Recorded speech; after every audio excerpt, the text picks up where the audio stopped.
नमस्कार दोस्तों, आइए बात करते हैं उत्तरायण की, दक्षिणायन की। बहुत से लोगों में बहुत सा कन्फ्यूज़न होता है कि दक्षिणायन क्या होता है, उत्तरायण क्या होता है। हमारे शास्त्रों में पूरी जानकारी दी गई है, हमारे धर्म ग्रंथों में पूरी जानकारी दी गई है। मेरे वीडियो के माध्यम से भी आपको जानकारी मिल जाएगी। उत्तरायण क्या होता है, पहले इसके बारे में बात करते हैं। उत्तरायण का अर्थ होता है उत्तर की ओर गति। जब सूर्य जो है वो मकर संक्रांति से, यानी जनवरी की 14 या 15 तारीख को, अभी मकर संक्रांति भी कभी 14 को आती है, कभी 15 को आती है। इस साल भी मकर संक्रांति जो है वो 14 जनवरी को ना होकर 15 जनवरी को है। तो वो 15 जनवरी को क्यों है, इससे रिलेटेड वीडियो आप मेरे चैनल में देख सकते हैं। आई बटन में उसका लिंक आपको मिल जाएगा। उत्तरायण का अर्थ क्या होता है उसके बारे में हम आपको बता रहे थे कि उत्तर की ओर जब सूर्य की गति होती है, जब मकर संक्रांति व कर्क संक्रांति का जो बीच का जो समय रहता है, यानी कि 6 महीने जो रहते हैं, वो उसे हम उत्तरायण कहते हैं। जिस समय सूर्य जो है वो दक्षिण से उत्तर दिशा की ओर बढ़ता है और इस टाइम पीरियड में जो है वो दिन रातों के मुकाबले लंबे होते हैं। तो ये जो टाइम होता है ये उत्तरायण का टाइम होता है। इसे हम पॉजिटिविटी से भरा हुआ टाइम बोलते हैं। दिन लंबे होते हैं, यानी बढ़ोतरी की तरफ समय होता है, और इसे ऑस्पिशियस टाइम भी कहा जाता है। दक्षिणायन की बात करें तो दक्षिणायन जो है वो ग्रीष्म संक्रांति से शीतकालीन संक्रांति के बीच में जो 6 महीने होते हैं उसे हम बोलते हैं दक्षिणायन काल, यानी दक्षिणायन का समय। इसे और सिंपल भाषा में समझते हैं कि यह वह अवधि है जब सूर्य कर्क राशि से वापस मकर राशि में, यानी उत्तर से दक्षिण की ओर यात्रा करता है। तो ये समय जो होता है वो दक्षिणायन होता है, यानी दक्षिण दिशा की ओर गमन करना, जाना। दक्षिण प्लस आयन, दक्षिणायन।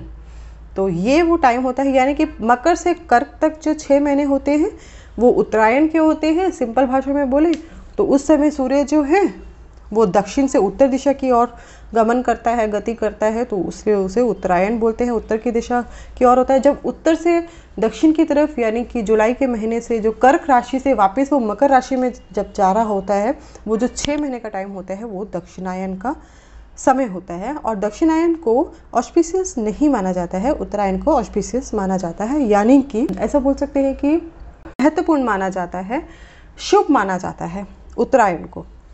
अब हम उत्तरायण और दक्षिणायन के महत्व की बात करें तो हिंदू शास्त्रों के अनुसार उत्तरायण जब ये दिन स्टार्ट होता है तो उसे हम मकर संक्रांति भी कहते हैं।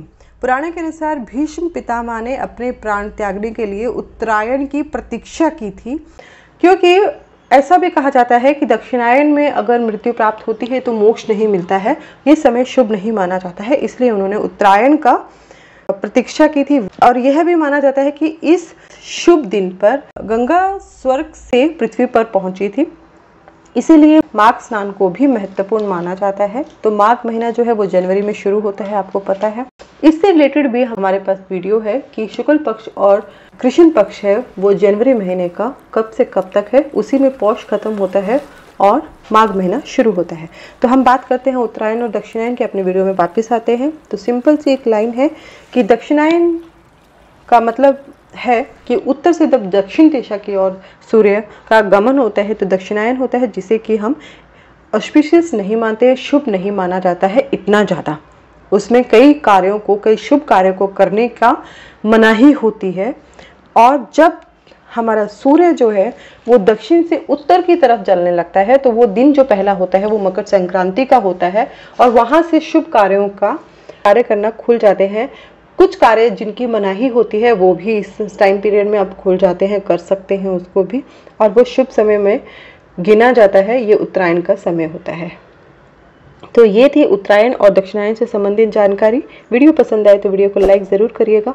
मेरे चैनल को सब्सक्राइब करके नोटिफिकेशन बेल को ज़रूर प्रेस करिएगा, ताकि हमारे आने वाले वीडियोज़ की नोटिफिकेशन आपको समय पर मिल सके। धन्यवाद।